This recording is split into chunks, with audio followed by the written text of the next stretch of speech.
दिनों का report card पेश कर दिया है, लेकिन विपक्ष को शंका है इन 100 दिनों पर। चलिए आगे सवालों के सिलसिले की शुरुआत करें, लेकिन उससे पहले आपका परिचय आज के मेहमानों से करवा देते हैं। हमारे साथ आरपी सिंह है, भारतीय जनता पार्टी के प्रवक्ता के तौर पर। तन्वी दास है, पॉलिटिकल एनालिस्ट, लेकिन टीएमसी विंग के हैं। जाहिर सी बात है टीएमसी की ओर से पक्ष रखेंगे। दीपक झा है, पॉलिटिकल एनालिस्ट, हर बार की इनका परिचय हर बार की तरह इनकी विचारधारा कांग्रेस की ओर मिलती है। कांग्रेस के प्रवक्ता चूंकि बैठकों में अब शामिल होते नहीं है, बहस में हिस्सा लेते नहीं है, लिहाजा सवाल इनसे उसी तरीके से। देश रत्न निगम जी है, पॉलिटिकल एनालिस्ट, शहजाद पूनावाला है पॉलिटिकल एनालिस्ट के तौर पर, और उमाकांत लखेड़ा जी हैं सीनियर जर्नलिस्ट के तौर पर। एक निष्पक्ष इनसे हम एनालिसिस लेंगे सरकार के इन 100 दिनों की विवेचना को लेकर। दीपक, सबसे पहले मैं आपसे शुरुआत करूंगा जी। और उससे पहले मैं एक रिक्वेस्ट कर दूं अपने तमाम मेहमानों से कि पहले राउंड में जब मैं सवाल करूं तो प्लीज क्रॉस ना करें। क्रॉस सिर्फ मैं करूंगा, उसके बाद जब मैं डिबेट ओपन करूंगा तो आप एक दूसरे को क्रॉस कर सकते हैं, लेकिन सुनते हुए जी। दीपक, पहला सवाल तो यही है, 100 दिनों पर सरकार ने डंके की चोट पर अपने रिपोर्ट कार्ड को पेश किया है, लेकिन विपक्ष को शंका क्यों है? क्यों न माने कि इन 100 दिनों में विपक्ष के अंदर खुद को आराम मचा रहा? देखिए राकेश जी, सबसे बड़ी बात यह है, एक महंगाई बहुत बड़ा मुद्दा था इस देश में। भाजपा ने महंगाई कम करेंगे 2009 से रट लगाते आ रहे हैं। डीजल पेट्रोल का दाम देख रहे हैं, पूरी दुनिया में क्रूड ऑयल का दाम गिरा है। आज हिंदुस्तान में उतना ही रेट, उससे ज्यादा रेट गया 2014 में जो था। तो बीजेपी सरकार ने 1925 दिन में जो पैसे जो जनता से एक्स्ट्रा टैक्स लगा के कमाए हैं, अपनी जेब भरी है, वो पैसा कहां गया देश जानना चाहता है। दूसरी बात, आप आरबीआई से पैसे लेते हैं, ऐसे हालात क्यों आ जाते हैं कि आप आरबीआई से कहेंगे हमने डिविडेंड लिया। डिविडेंड आप ले लीजिए, लेकिन आरबीआई की अपनी स्ट्रक्चर बॉडी है। जब आप उर्जित पटेल को कहते हैं, उनके ऊपर प्रेशर डालते हैं कि भैया पैसे दे दो, वो आपके ही चुने हुए बंदे थे, वो कहते हैं भाई साहब मैं समझौता नहीं करूंगा, मैं रिजाइन देके चला जाऊंगा, क्योंकि अगर मैं इस पद पे बैठा हूं तो मेरी जिम्मेदारी होती है कि आरबीआई एक स्वायत्त संस्था है, इसको उसी ईमानदारी के साथ, उसी संविधान की शपथ जो मैंने ली थी, तो उस ईमानदारी के साथ निभाऊं। लेकिन मोदी सरकार को पिट्ठू नहीं बने, तोता नहीं बने, तो रिजाइन करना पड़ा। तो आज देश जानना चाहते हैं आज मुद्दे क्या है। पांडे जी, मैं आपको बताना चाहता हूं, सारे मुद्दे, सारे बुनियादी मुद्दे जो हैं आप पाकिस्तान के नाम पे भुना लेते हैं, देशभक्ति नहीं, तो वहीं पर आप उनके फेवर में बोल जाते हैं। एक मिनट दीपक, इन 100 दिनों में कांग्रेस ने क्या किया है? इन 100 दिनों में कांग्रेस ने क्या किया है? अपना अध्यक्ष तय नहीं कर पाई, अपना अध्यक्ष तय नहीं कर पाई। देश की सबसे पुरानी पार्टी कांग्रेस। मोदी जी देश को रास्ते से भटका रहे हैं, वो हम लोग मेरे सवाल का जवाब आप नहीं दे रहे हैं। चलिए ठीक है, आपने सरकार पर सवाल उठाए ना दीपक, आपने सरकार पर सवाल उठाए, आप इसी से जवाब देंगे। कांग्रेस का दीपक सुनिए, बहुत अच्छा लगता है अगर सदन के अंदर कांग्रेस पार्टी महंगाई पर सरकार को घेरती, लेकिन कभी भी महंगाई पर सही तरीके सरकार को नहीं घेरा। अब चलिए ठीक है, आपके सवाल का जवाब मैं आरपी सिंह से लूंगा, लेकिन आप ये बताइए कांग्रेस ने इन 100 दिनों के अंदर क्या किया है? अपना अध्यक्ष तक नहीं खोज पाई। देखिए, आज कांग्रेस का अध्यक्ष पद कौन है वो ज्यादा महत्वपूर्ण नहीं, सरकार किस तरीके से। जो सवाल पूछा उसका जवाब दीजिए ना दीपक। नहीं, ऐसे नहीं चलेगा, ऐसे नहीं चलेगा। आप अपना सवाल उन पर टाल देंगे, सवाल का जवाब दीजिए ना। आपने जो सवाल उठाया आरपी सिंह से मैं जवाब लूंगा, आरपी सिंह से मैं जवाब लूंगा। लोकसभा के अंदर या तो बोल दीजिए कि जवाब नहीं देना है। सर आप सवाल जवाब दीजिए। नहीं, सीधे सवाल के जवाब। कांग्रेस ने क्या किया 100 दिनों के अंदर? अपना अध्यक्ष नहीं खोज पाई। 100 दिनों के अंदर अपना अध्यक्ष नहीं खोज पाई। सर पांडे जी, आप ये बताइए, लोकसभा का पद विपक्ष का नेता का पद देना चाहिए? एक नॉर्मल सी बात आप नहीं समझते हैं, एक नॉर्मल सी बात आप नहीं समझते हैं कि आप अपना अध्यक्ष तय नहीं कर पा रहे, सरकार को आप क्या घेरेंगे? आप अपना अध्यक्ष तय नहीं कर पा रहे, देश की सबसे पुरानी पार्टी कांग्रेस अपना अध्यक्ष तय नहीं कर पाई, लौट कर वापस सोनिया गांधी पर जाना पड़ा। राहुल गांधी लगातार कहते रहे, सोनिया गांधी और राहुल गांधी कांग्रेस कार्य समिति की जब बैठक चल रही थी दीपक झा, आपको याद होगा, सुन लीजिए ना, याद होगा, ये कहते हुए बाहर निकले थे कि गांधी परिवार के कोई नहीं होगा। देर रात होते होते खबर आ गई कि सोनिया गांधी कार्यकारी अध्यक्ष, इंटरिम अध्यक्ष। क्या है कांग्रेस पार्टी? बुराई ये है कि कोई क्लियर नीति नहीं है, कोई क्लियर स्टेप नहीं है सरकार को घेरने के लिए, सबसे बड़ी बुराई, और इसी का खामियाजा भुगतना पड़ रहा है। ये बात सिंपल सी नहीं समझ में आ रही है। एक और बात, मैं आरपी सिंह का, ठीक है दीपक, अध्यक्ष क्यों बनाया गया ये बता दीजिए। अब मैं आरपी सिंह का तो कहीं कोई संविधान, एक बात और कहते हुए मैं आरपी सिंह पर जाऊंगा, एक बात और कहते हुए आरपी सिंह पर जाऊंगा। आपकी विचारधारा कांग्रेस से मिलती है, मुझे परिचय देना पड़ता है। आपसे सवाल सुन लीजिए ना प्लीज, कांग्रेस से मिलती है, सुन लीजिए ना प्लीज। मैं आरपी सिंह से करूंगा, सिर्फ अकेले आपसे डिबेट नहीं करनी है मुझे, सिर्फ अकेले आपसे डिबेट नहीं करनी है मुझे। दीपक जी सुन लीजिए, एक बात थोड़ी सी सुनने की ताकत रखिए, थोड़ी सी सुनने की ताकत। आपकी विचारधारा चूंकि उधर मिलती है, मुझे परिचय देना पड़ता है, आपसे सवाल मुझे कांग्रेस की तरह करने पड़ते हैं। इन 100 दिनों में कांग्रेस ना तो अपना अध्यक्ष तय कर पाई, ना तो अपनी स्ट्रेटजी क्लियर कर पाई, सुन लीजिए ना पूरी बात, और ना तो ये तय कर पाई, ना तो ये तय कर पाई कि अपने प्रवक्ताओं को टीवी चैनलों के डिबेट में भेजना है कि नहीं भेजना है। बात नहीं समझ में आ रही है। चलिए मैं आरपी सिंह की बात करते हैं, ठीक है, अभी आपको मैं 2 प्रवक्ता यहाँ पे देखेंगे, ठीक है। चलिए भाजपा के, चलिए आपसे उलझने के चक्कर में ब्रेक का समय हो गया, चलिए ठीक है, आपसे उलझने के चक्कर में ब्रेक का समय हो गया। ब्रेक से वापस लौटेंगे तो आरपी सिंह का जवाब और बाकी मेहमानों का जवाब चल रही है। दीपक झा से पहले सेगमेंट में चर्चा हुई और सीधे आरपी सिंह मैं आपके पास आता हूं, भारतीय जनता पार्टी के प्रवक्ता। लाख आप लोग दावे कर ले, लाख कामयाबी का ढिढोरा पीट ले, लेकिन जीडीपी पिछले 7 साल की पहली तिमाही में सबसे नीचे, इसका सीधे तौर पर ठोस तरीके से कोई जवाब, संतोषजनक जवाब नहीं।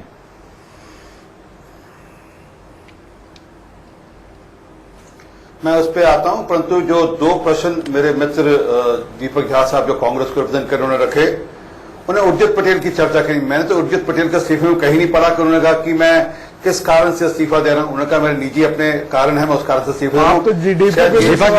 दीपक नहीं, मैंने बोला था कि क्रॉस नहीं। यहां तक महंगाई के सर मैंने जवाब नहीं दिया ना।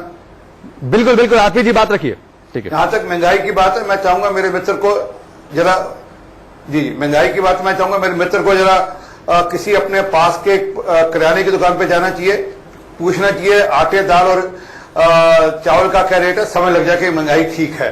क्योंकि आज भी 100 रुपए की 1.5 किलो दाल मिलती है, उसको मैं अपनी खुद लेता हूं, और लगभग 25 रुपए किलो में आटा मिलता है, और चावल का रेट भी बहुत ठीक है, जो गरीब आदमी के लिए रोजमर्रा की जरूरत की जो बहुत अच्छे रेट पे, ठीक कम रेट पे मिल रही है, और पिछले 5 साल से ठीक थी और आगे भी ठीक रहेगी। अब निश्चिंत रहे, इन दिनों में कम है, इनको डेटा पता नहीं। इन्फ्लेशन का जो रेट है वो अब तक की सबसे, मैं आ रहा हूं सर, डीजल पेट्रोल पे आऊंगा, वो इन्फ्लेशन का रेट है वो अब तक के सबसे कम रेट पर है।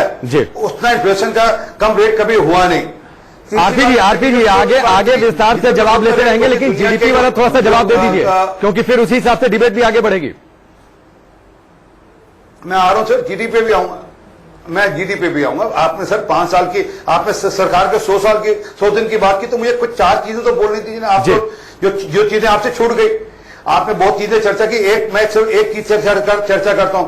75 नए मेडिकल कॉलेज खोलने हैं, 75 नए मेडिकल कॉलेज, और हर नए मेडिकल कॉलेज के अंतर्गत वो जो खोलेंगे उसमें कम से कम 15,000 नए बच्चे, 15,700 नए डॉक्टर बनेंगे वहां पर। ये कभी किसी ने सोचा नहीं, इसलिए कह रहा हूं 14.5 करोड़ किसानों को 3,000 रुपया, 6,000 रुपया साल का उनको दिया जाएगा। ये एक्सटेंड कर दिया गया, 12.5 से 14.5 करोड़ कर दिया गया, ये आपसे छूट गया। जल मंत्रालय नया बनाया गया, जिससे 2024 तक हर घर तक पीने का पानी, साफ पानी मिले। ये पहली बार होने जा रहा है, इससे पहले कभी हुआ नहीं। ये पहली बार हो रहा है कि 100 करोड़ रुपए सरकार ने रूरल इंफ्रास्ट्रक्चर के लिए मार्क किया है, जिसमें से 20 करोड़ रुपए की स्पेंडिंग इस साल ठीक है। वो प्रकाश जावड़ेकर ने प्रेस कॉन्फ्रेंस में बहुत डिटेल में बताई है, और उसकी आरपी सिंह जी आगे चर्चा चलती रहेगी। मैं चाहूंगा कि जीडीपी पर थोड़ा सा जवाब दे लीजिए, क्योंकि 2012-13 में जब जीडीपी नीचे गई थी, तब तो भारतीय जनता पार्टी ने जमकर सरकार को कोसा था। तब ये नहीं कहा था कि वैश्विक स्तर पर अर्थव्यवस्था नीचे जा रही है, इसलिए उसका असर भारत पर पड़ रहा है। अब ये तमाम दलीलें दी जा रही हैं।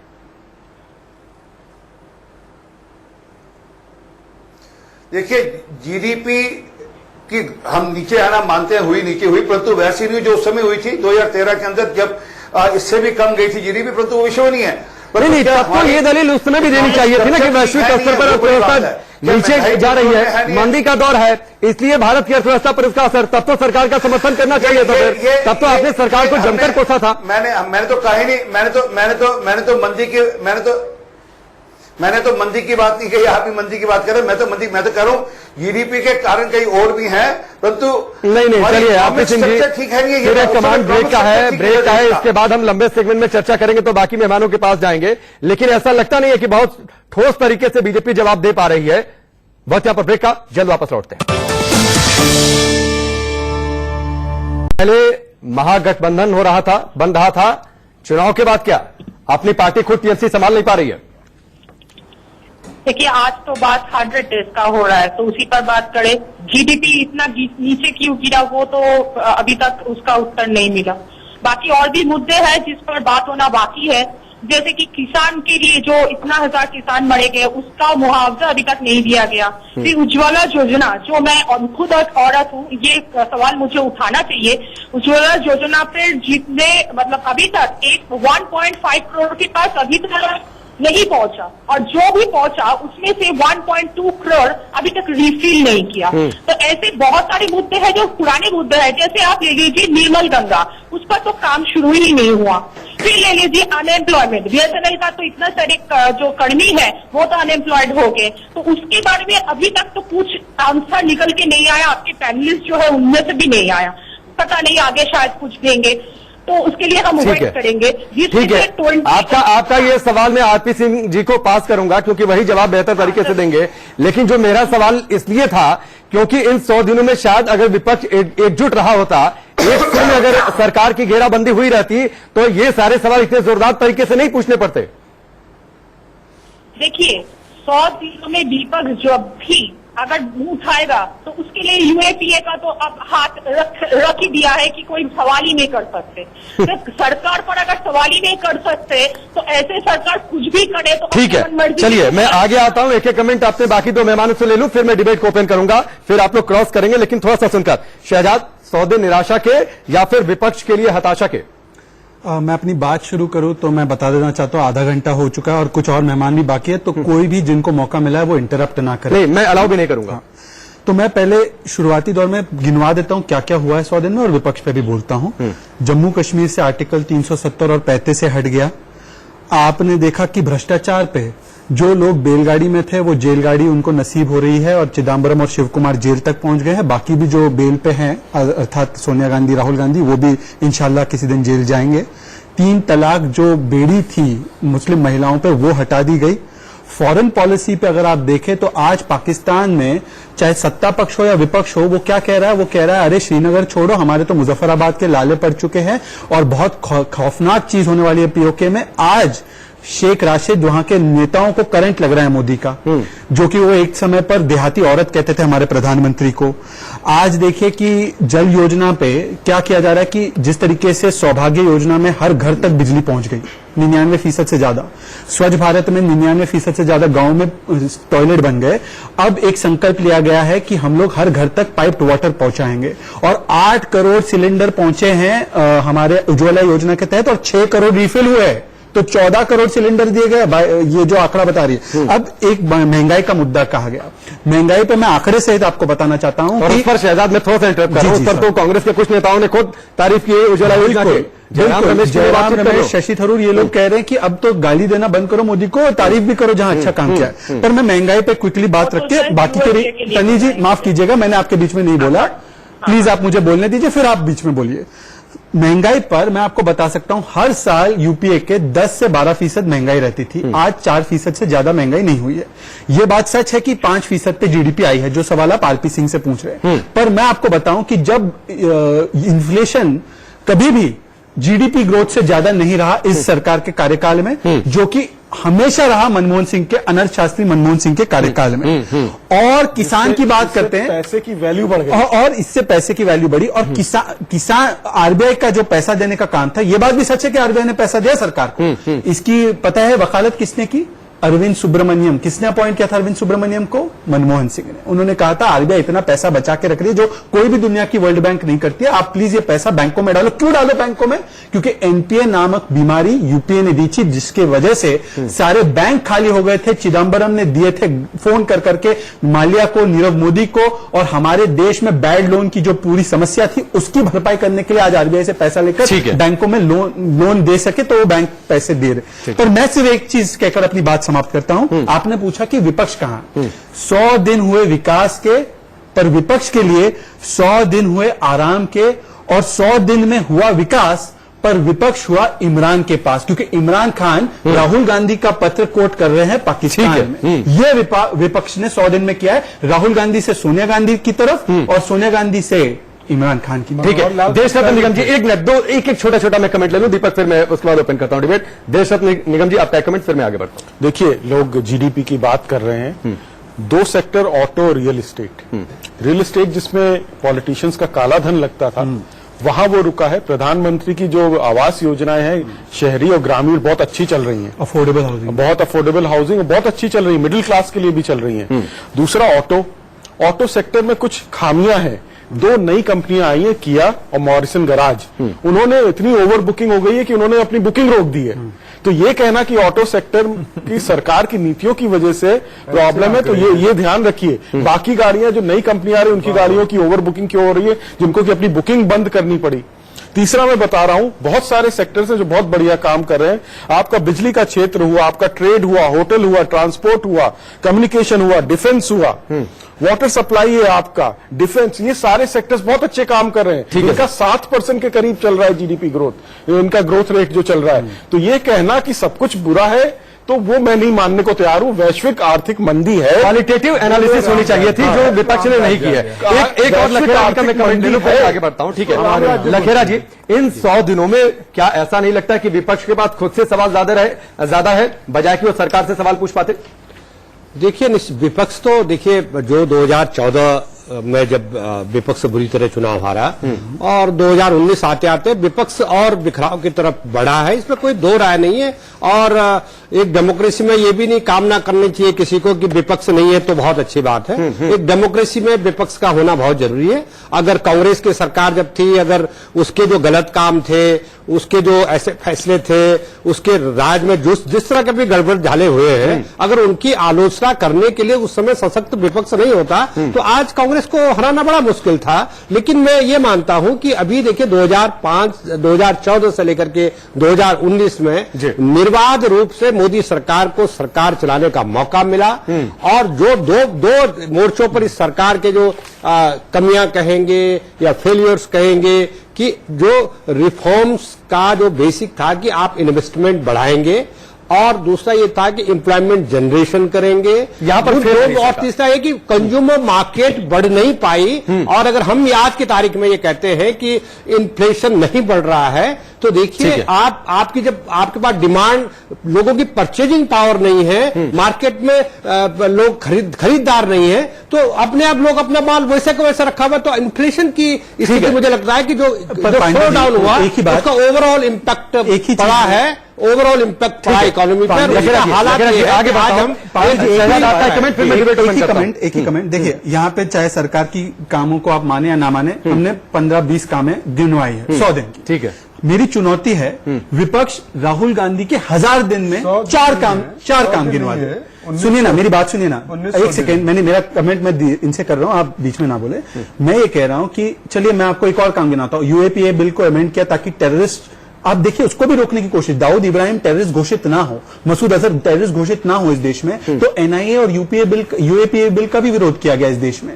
मतलब कि कितना लगाव है। यही से मैं सवाल उठा, मेरा सवाल यह है कि 1000 दिन में राहुल गांधी के 5 काम ये लोग गिनवाए, ये भी तो रिपोर्ट कार्ड देंगे ना। ठीक है, बिल्कुल, ये भी तो दे रिपोर्ट कार्ड, 5 काम राहुल गांधी के 1000 दिन में। एक पॉइंट जोड़ना चाहता हूं कि देश में देखिए कोई भी सरकार आती है, सरकार आने के बाद वो जो उसके कमजोर सेक्टर हैं वहां सुधार करने की कोशिश सरकार ने का 100 दिन का रिपोर्ट कार्ड मोर्चे खोल दिए हैं। चलिए दीपक, मैं डिबेट को ओपन करता हूं, थोड़ा सा आप लोग क्रॉस करिएगा, लेकिन अपील है, रिक्वेस्ट है कि थोड़ा सा 100 दिन का कोई रिपोर्ट। चलिए दीपक शहजाद की बात का जवाब दीजिए, दीपक शहजाद की बात का जवाब दीजिए। 10,000 दिन में थोड़ा सा ऐड कर देता हूं 370 पर विपक्ष खंड नजर आया। थरूर सिंह भी, कपिल सिब्बल जैसे जो बड़े नेता हैं वो मोदी सरकार का समर्थन ये कहते हुए नजर आए कि हर मुद्दे पर आप आलोचना मत करिए, खलनायक की तरह पेश मत करिए। मोदी जी ने एक बयान दिया था मनमोहन सिंह के लिए कि रेल कोड वाले प्रधानमंत्री हैं। मैं मोदी जी को बोलना चाहता हूं, जो आज के देश के प्रधानमंत्री हैं वो कानों में रुई डाल के चलते हैं कि उनको कुछ दिखाई नहीं पड़ता, इसलिए आपको 52 मिलती है और मोदी जी को 303 मिलती है। आप अपने 5 काम गिनवा दीजिए ना सर, आप हमारा समय लीजिए, 5 काम गिनवा। मोदी राहुल गांधी के 5 आधार कार्ड हो, राहुल गांधी के 5 काम गिनवा सकते हैं मोदी जी, सारे के सारे भी तो एक्टिव रहेगा ना लोकतंत्र में। मैं देशरत्न निगम आरपी सिंह और मेरा समय देता हूं, 5 काम हमें राहुल गांधी के गिनवा दो, 1000 दिन में। सरकार ने 100 दिन के काम गिनवाए, शहरों के नाम बदलने का राहुल काम गांधी किया के है। 1000 दिन में योजनाओं का इधर नाम उधर की बदलने बात का न काम कर, किया। राहुल गांधी के आपने 5 महिला गांधी सशक्तिकरण के लिए क्या किया? लोग राज्यसभा में बिल पास- उज्ज्वला योजना है। आप धर्म में बांटने का काम तो बहुत जल्दी कर देते हैं। आप तो धार्मिक बंटवारे मैं के लिए मुस्लिम तैयार रहते पार्टी हैं। हूँ, आप NRC बताइए, मुसलमानों के खिलाफ है, हमने आप बताइए महिला को 33% रिजर्वेशन क्यों नहीं अपना दिया? काम नहीं किया। राज्यसभा में पास अपना कर काम दिया नहीं गया। चलिए ठीक है, एक मिनट, पांच ठीक काम गिनवाइए है। ना, मैंने दीपक दिक्कत ये है, दीपक जहाँ एक मिनट, दिक्कत यह है कि जो शाहजहां सवाल पूछे आप उसका जवाब नहीं दे रहे हैं, आप सवाल उल्टा कर रहे हैं। नहीं, ऐसे नहीं होगा ना दीपक, ऐसे नहीं होगा, प्लीज ऐसे नहीं होगा ना। जो इन्होंने सवाल, ठीक है, जो इन्होंने सवाल किया, इनकमिंग नहीं है, सिर्फ आउट गोइंग है इनका। 5 काम गिनवाइए ना सर, आपके सरकार प्रधानमंत्री 5 मन की बात का ठोकते हैं, 1000 दिन में 5 काम देश की बात सुनते राहुल गांधी हैं। का 5 देश के शिक्षा का बजट काट लेते हैं। 5 काम गिनवाइए, शिक्षा का राहुल बजट गांधी काट का लेते हैं। सरकार को छोड़ और 5 काम राहुल गांधी का। मेडिकल कॉलेज की बात करते हैं। चलिए ठीक पिछले है, साल मैं आरपी सिंह जी पर करूंगा एक मिनट, ठीक है, ठीक है, दीपक एक मिनट शांत रहिए, मैं आरपी सिंह का रुख करूंगा, हो गया ना? आपको मैंने बता दिया, नहीं आप नहीं, ठीक है, चलिए ठीक है, आरपी सिंह एक मिनट, दीपक जहां इससे पहले ये सोचना, नहीं ठीक है, एक क्लियर स्ट्रेटजी के साथ आपने आलोचना नहीं की, विरोध नहीं किया सरकार का, ये सच है, इसे माने विपक्ष तो ही शायद बेहतर होगा। हम चाहते हैं कि लोकतंत्र में विपक्ष ताकतवर है। आरपी सिंह भी आगे आइए, आरपी सिंह भी आगे आइए, नहीं एक मिनट, रूई वाली सरकार एक मिनट सुन लीजिए, ठीक है, रूई वाली सरकार रही, आपके कांग्रेस की सरकार के समय क्या हुआ? दो बड़े नेता जेल में बैठे हुए हैं इस राहुल वक्त, ठीक गांधी है, का एक काम, 5 काम नहीं गिनवा। चलिए अरे सुनिए, मैं गिनाता हूँ राहुल गांधी का काम। वो बाजू मोड़कर बोले थे नो, हमको नो। अरे राहुल गांधी जी ने तो बिल फाड़ा था, याद है? उसकी वजह से सारे के सारे भ्रष्टाचारी नेता जेल में गिनवा दे रहा हूं। आरपी सिंह गिनवा रहे हैं, आरपी सिंह गिनवा रहे हैं। भ्रष्टाचार का तो कानून वही था। दीपक सुनिए ना, अरे राहुल गांधी के काम गिनवा रहे हैं। बड़ा भ्रष्टाचार जम्मू कश्मीर में लागू करोगे, कानून वही था। आरटीआई तो जम्मू कश्मीर में लागू होगा। आप बता दीजिए नया क्या किया? जितने भी योजनाएं थी मनमोहन सिंह सरकार के, नाम बदलकर चेहरा बदलकर आपने उसी को पॉलिश कर दिया, पुरानी चीजों को आपने नई तरीके कर दिया है। इसलिए आप अपना चेहरा देखिए, अपने परिवार में देखिए। पांडे जी में मान लिया कि सब कुछ अच्छा कर दिया, सब कुछ अच्छा कर दिए। देश में महंगाई का आंकड़ा गिना दीजिए, आप रजिस्टर में लिख के लाइए। आपने सबके आम आदमी को कहीं कोई फायदा नहीं है। आम आदमी को कहाँ फायदा है? एक सड़क के चलते हुए रास्ते पे मोटरसाइकिल पे चलते आदमी भैया पेट्रोल क्या रेट है वो बताएगा। आप पेट्रोल पर ही चिपके रहिएगा दीपक, पेट्रोल पर ही चिपके रहिए। एक ब्रेक लेता हो, ठीक है, एक ब्रेक लेते हैं, ब्रेक के बाद बहुत जल्द वापस लौटते हैं। वक्त यहाँ पर ब्रेक था। आरपी सिंह से, आरपी सिंह, तमाम काम आपने गिराए, तमाम फैसले प्रकाश जावड़ेकर ने भी गिनवाए, लेकिन यहां पर दीपक और तन्वी ने जो सबसे बड़ा सवाल उठाया वो अर्थव्यवस्था और बेरोजगारी को लेकर, इस पर सीधे तौर पर जवाब नहीं आ रहा है और आरोप इन लोगों का दरअसल ये है कि देशभक्ति की चाशनी में आप इन सवालों का जवाब देना नहीं चाहते। पर राहुल की बेरोजगारी, राहुल गांधी की, तो हमको पता है वो राजनीतिक रूप से बेरोजगार है। बोलने तो भैया, राहुल गांधी राजनीतिक रूप से बेरोजगार है, हम जानते हैं उनकी बेरोजगारी के लिए क्या खराब है। ठीक है, आरपी सिंह से जवाब उनकी लेना, मां ने उनकी बेरोजगारी के लिए जिम्मेदार है। आदत सुधार लो भाई। जी मैं जवाब दे देता हूँ, कृपा प्लीज। आप अर्थव्यवस्था का मूल तंत्र समझिए कि गरीब आदमी को क्या खाने को रोटी मिल रही है, दाल मिल रही है, आटा मिल रहा है, सिर पे छत है, घर में सुविधा है, 5 लाख की हेल्थ इंश्योरेंस है, अनएम्प्लॉयड है, मूल है अर्थव्यवस्था का। अल्टीमेट डिलीवरी मैकेनिज्म क्या है? अरे भाई ने बोला नहीं आपको बोलते हुए, अरे दे रहा हूं जवाब, मैं आपको दे रहा हूं जवाब। वो आपके डेटा है अनएम्प्लॉयमेंट के, पर हकीकत है कि आज एम्प्लॉयमेंट ठीक है।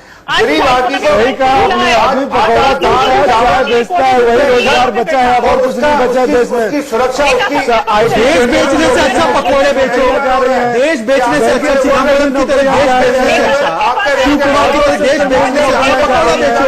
उसमें कोई दिक्कत नहीं, पकौड़ा बेचने में शायद आपको संपर्क मिलता है। मेरे देश के करोड़ों गरीब लोग पकौड़ा बेचते हैं, चिदम्बरम की तरह देश नहीं बेचो, और जो देश बेचेगा उसको जेल में डालेंगे। पढ़ा लिखा आदमी बाहर जाके काम करता है, आप बाहर विदेश क्लास बेचोगे तो करता है। आपको भी तिहाड़ में डालेंगे। अरे हमारे पकौड़ा देश के लोग बेचो आप, पकौड़ा और बेचेंगे, देश पकौड़ा में बेच के आपकी देश देश बेचने से अच्छा है पकौड़ा बेचो। अरे आप पकौड़ा बेचो, देशभक्ति के नाम पे भारत माँ को बेचो, आप भारत माँ को बेचो, देशभक्ति के नाम पे भारत माँ को बेच रहे हो, आप पकौड़े बेचो, और कोई काम नहीं है। जब आपसे नौकरी मांगने जाएंगे, जब आपसे काम मांगने जाएंगे, जब आपसे रोजगार की बात करेंगे, तब आप देशभक्ति में उसको पाकिस्तान के साथ कंपेयर करेंगे।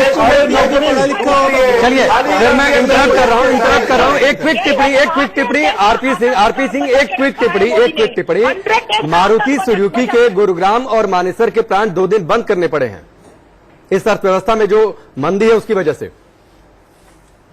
बिल्कुल करने पड़े होंगे नहीं, बंद किए गए 2 दिन के लिए। आप समझिए हो क्या रहा है, एक पूरी पॉलिसी शिफ्ट हो रही है।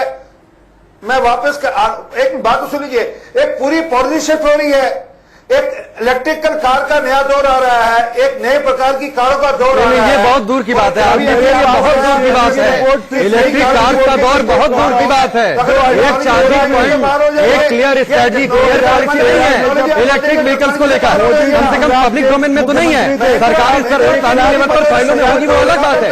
चलिए एक छोटा सा ब्रेक, मजबूरी है एक छोटा सा ब्रेक, फिर मैं आऊंगा आखिरी दौर में आप सबके पास। वक्त यहां पर एक ब्रेक का। हमारे साथ बने हैं तन्वी जी, एक कमेंट कंक्लूसिव, आपका समय सिर्फ 15 से 20 सेकंड। देखिए, इस आतंक का 100 डेज में सिर्फ ये नहीं है कि हमारे पेट में अन्न का दाना नहीं पहुंच रहा है, फिर तो टॉयलेट में जाके काम तमाम होगा। जो हुआ है वो है कि जीडीपी रेट इतना कम है, उसमें बेरोजगारी भी शामिल हो चुका है कि लोगों के पास काम नहीं है। फिर वो असम में इतने सारे लोगों को, इतने सारे बंगालीज को राष्ट्रहीन किया गया। ये है 100 डेज का ताना बाना। और भी सुनिए कि जो कश्मीर में जो हो रहा है वो हमको दिखाया नहीं। ठीक है, थोड़ी सी समय की मजबूरी है तन्वी जी। शहजाद 20 सेकंड आपके पास। मैं सिर्फ 5 सेकंड लूंगा। विपक्ष अपने 100 दिन का या 1000 दिन का 5 काम गिनवा दे। विपक्ष की भी तो भूमिका है ना लोकतंत्र में। मेरे 15 सेकंड ले लो। राहुल गांधी के देशरत्न जी आखिरी 10 सेकंड आपके पास। देखिए, अगर आपका बेरोजगारी होती है या बहुत हालात खराब होते हैं तो लोग सड़कों पे उतरते हैं।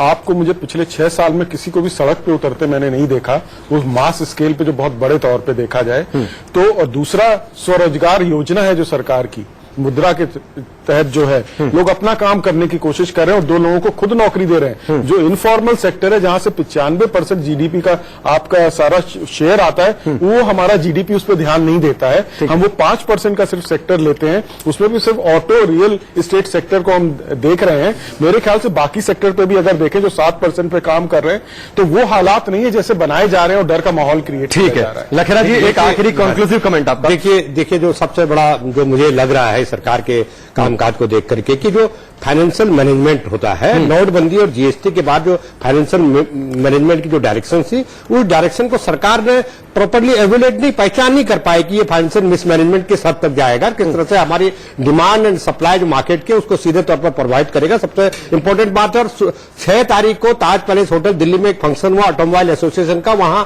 मंत्री थे एमओएस अनुराग ठाकुर थे, वहां हंगामा हुआ। ये वो लोग थे मिडिल क्लास के, वो लोग, वो जेंट्री वहां पर थी जो लोग 2014 में मोदी सरकार को लेके आए थे, 2019 में दोबारा और ज्यादा बहुमत से लेकर के आए। मुझे ऐसा लगता है कि सरकार ये अभी भी अपनी प्रायोरिटीज तय नहीं कर पा रही है और उसको वो कई मोर्चे सरकार। ठीक है, आप सबका बहुत बहुत शुक्रिया। ये तो तय है कि इन 100 दिनों में सरकार ने बड़े और ऐतिहासिक फैसले लिए हैं, लेकिन विपक्ष ने क्या किया है? विपक्ष खुद को एकजुट नहीं रख पाया, विपक्ष एक सुर में विरोध भी नहीं कर पाया सरकार का। कांग्रेस अपने सबसे बुरे दौर में नजर आई, उसके खुद के अंदर सरकार के फैसलों को लेकर अलग अलग सुर देखने को मिले हैं। विपक्ष शायद एकजुट रहता तो सरकार का बेहतर तरीके से विरोध कर पाता। वक्त यहां पर ब्रेक का, जल्द वापस लौटते हैं।